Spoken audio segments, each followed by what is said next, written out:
Hi guys! Welcome to my YouTube channel po. New day, new video po tayo ngayon. Pag-usapan po natin ay syempre po ang 13-month pension ng ating mga SSS pensioners po at kasama na rin po dito ang kanilang monthly pension for the month of December 2025 po.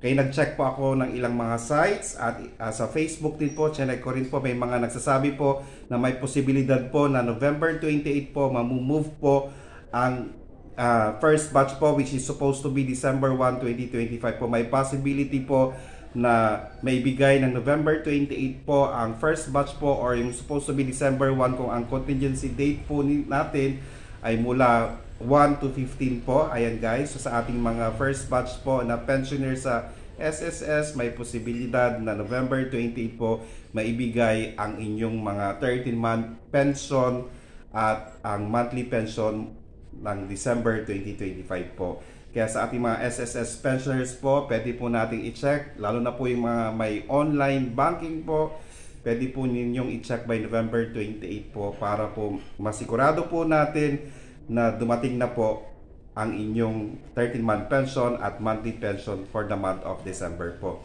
Wala naman pong masama kung i-check po natin. Lalo na po kung meron po kayong online banking, madali na po i-check yun.